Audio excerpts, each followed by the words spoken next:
एक गांव में एक मोहन नाम का व्यापारी होता है जो अपनी एक बेटी और पत्नी के साथ रहता था। उसकी बेटी बहुत ही तेज थी।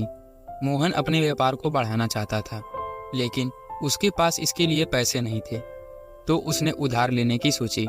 उसके गांव में ही एक दुर्जन नामक साहूकार रहता था, जिससे उसने 1 लाख रुपए उधार लिए और वो अपने कारोबार को आगे बढ़ाने में लग गया।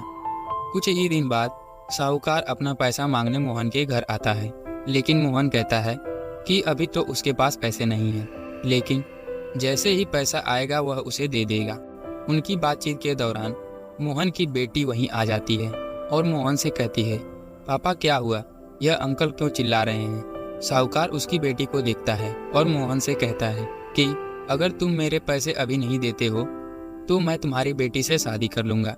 उसके बाद साहूकार के दिमाग में एक आइडिया आता है और वह मोहन से कहता है कि चलो एक खेल खेलते हैं। साहूकार मोहन से कहता है कि उस खेत में सफ़ेद और काले रंग के 2 कंकड़ हैं।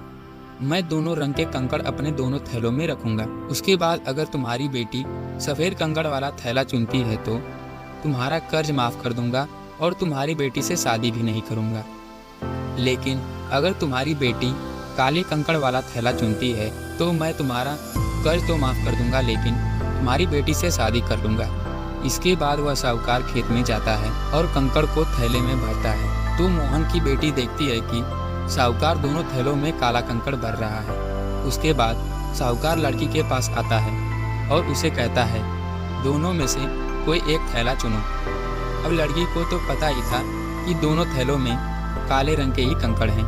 उसके बाद उस लड़की के पास सिर्फ 3 रास्ते थे, या तो वह कोई भी थैला चुने, उसमें से काला कंकड़ ही निकलेगा और उसके पापा का कर्ज माफ़ हो जाएगा, लेकिन उसको उस साहूकार से शादी करनी पड़ेगी जो कि उसे बिल्कुल मंजूर नहीं था।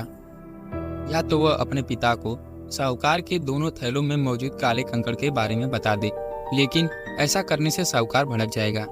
या फिर वह लड़की वहाँ से भाग जाए, लेकिन इससे उसके पिता फंस जाएंगे। फिर वह लड़की फैसला करती है कि वह एक थैला चुनेगी। साहूकार मन ही मन कुछ सोच ही रहा था कि तभी अचानक से वह लड़की उसके हाथ से थैला लेती है और उसमें मौजूद कंकड़ को बहुत चालाकी से नीचे गिरा देती है, जहाँ पर पहले से ही कई रंग के कंकड़ पड़े थे। फिर कहती है, मुझे माफ़ करना, जो थैला मैंने चुना था उसका कंकड़ मैंने देखा नहीं और वह नीचे गिर गया। अब नीचे तो पहले से ही कई सारे कंकड़ मौजूद हैं, कैसे पहचानूं कि मैंने कौन से रंग का कंकड़ चुना था। लड़की मुस्कुराती है और साहूकार से कहती है, अंकल वो दूसरा वाला थैला दिखाओ, उसमें कौन सा रंग का कंकड़ है। अगर वह काले कंकड़ वाला थैला होगा तो जो मैंने चुना था वह सफ़ेद कंकड़ वाला थैला था। उसके बाद जब साहूकार दूसरा थैला दिखाता है तो उसमें काला कंकड़ होता है, क्योंकि दोनों थैले में ही उसने काला कंकड़ डाला था। इससे लड़की को साहूकार से शादी भी नहीं करनी पड़ी और मोहन का कर्ज भी माफ़ हो जाता है। इस कहानी से हमें यह सीख मिलती है कि किसी भी मुश्किल हालात में हमें सर पर हाथ रखकर बैठना नहीं, बल्कि उस मुश्किल हालात से बाहर निकलने का रास्ता खोजना चाहिए।